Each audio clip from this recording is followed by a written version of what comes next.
I value basketball. We back once again with the best basketball commentary on the planet, man. Yo, James Harden and his fandom, y'all have lost y'all cupcake minds, man. Y'all got to be kidding me, fam.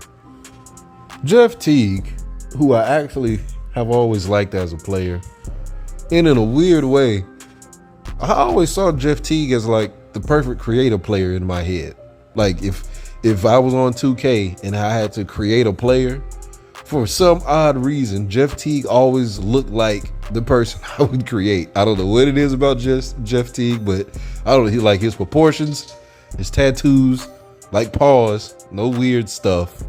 I'm just simply saying his presentation. When somebody says NBA basketball player, Jeff Teague pops in my head. Like, I don't know why, just as far as like the look of one. So I've always had a weird just affinity for the dude and always wanted him to be successful. Like, you know, just for him to play well and not have a terrible career and stuff like that. And I always thought he was actually fairly decent of a player. Like, he was a serviceable point guard. He played the role properly, in my opinion. Of course, he wasn't a great or anything, but dude did what he needed to do on the court. And I actually thought he was pretty good. But Jeff Teague has come out and started some foolishness that is now sprung into a wildfire because it's spreading from the first comparison all the way over to the new ones. And this whole Jeff Teague saying he thinks James Harden is better than Dwayne freaking Wade is pure insanity. Pure freaking insanity. Where's all of this Dwayne Wade disrespect coming from? Like, listen, fans, NBA historians and all of that. I know y'all don't like Dwayne Wade no more because of the whole thing was going on with his family. But y'all, we gotta really stop with this whole personal issues and hangups we got with people and disgracing what they did on the court. Cause his personal stuff aside does not stop him from being what he was on the court. Like, we got Kobe out here being honored the way that he was, and he had a much darker experience going on during his playing time that was exposed. Something way more out of pocket. And folks don't be bringing that stuff up no more. Folks shut that all the way down the second half of his career while he was still playing, and especially after he stopped playing. Nobody was bringing that stuff around the corner other than just pure on haters. Like the feminist type people, like people who didn't even watch basketball brought that stuff up.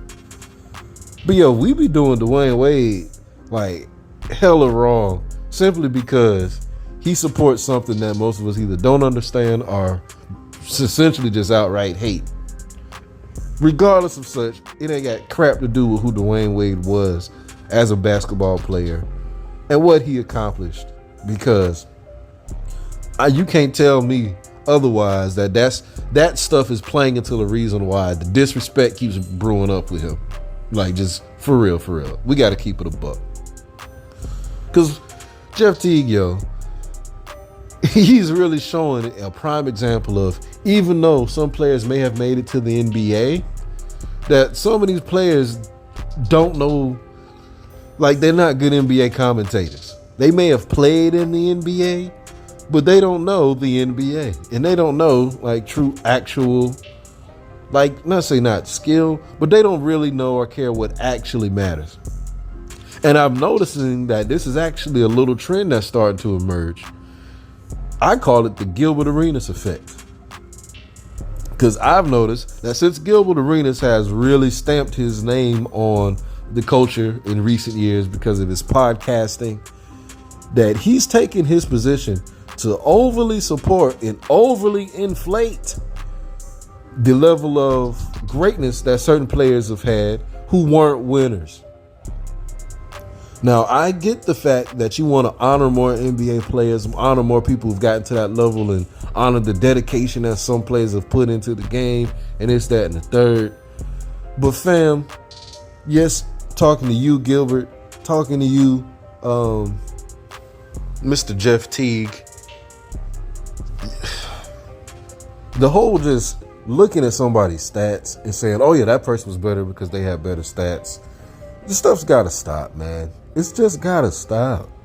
Like, I'm tired of NBA players using their influence to basically change the rules of greatness, to lower the bar of greatness even further than what it has been lowered, because y'all suckers didn't win.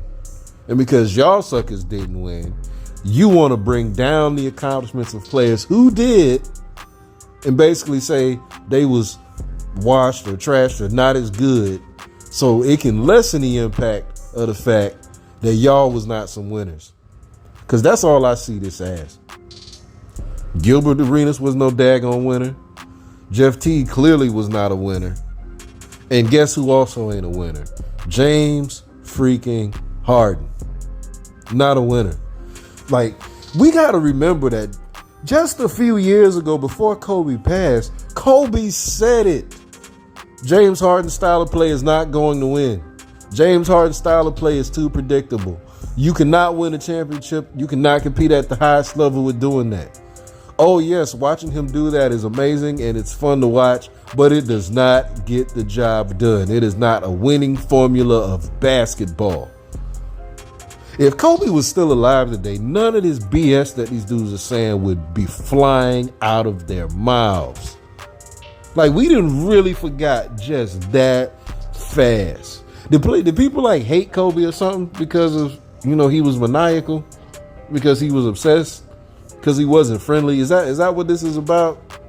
Because he wasn't a quote unquote nice guy to be around and all this stuff. So now that he gone, these dudes could just fly off the handle with the bull.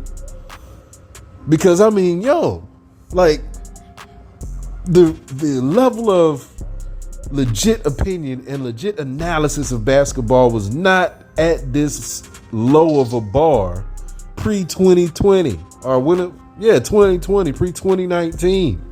We were not analyzing stars at this stupid behind regular season greatness level that we doing now.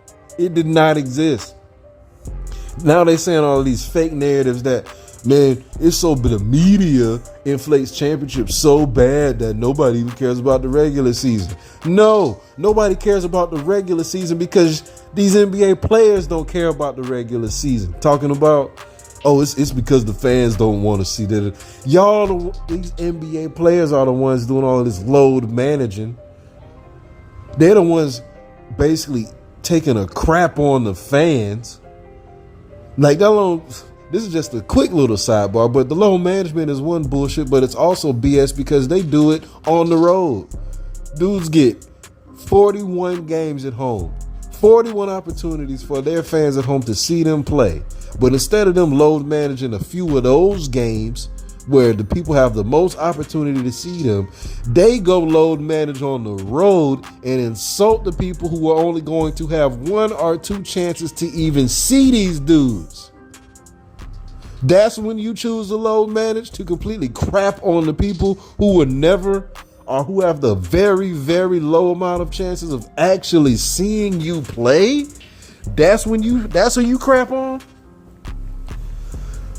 So a part of the reason why fans don't honor the regular season like that is because these NBA players don't honor the regular season. Like, we got the league commissioners setting up tournaments and changing the draft rules and penalizing organizations bombing games because clearly it's a freaking problem, but they want to say it's the fans. Like, are y'all fans not paying attention to how some of these players are insulting y'all's intelligence, insulting y'all's fandom, insulting y'all's money being spent to pay them these greatly inflated contracts?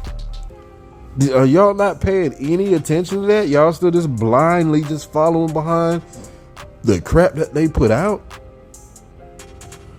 Man, sidebar over, but just had to throw that in because this whole thing just plays into these weird narratives, man, that are blowing up the NBA.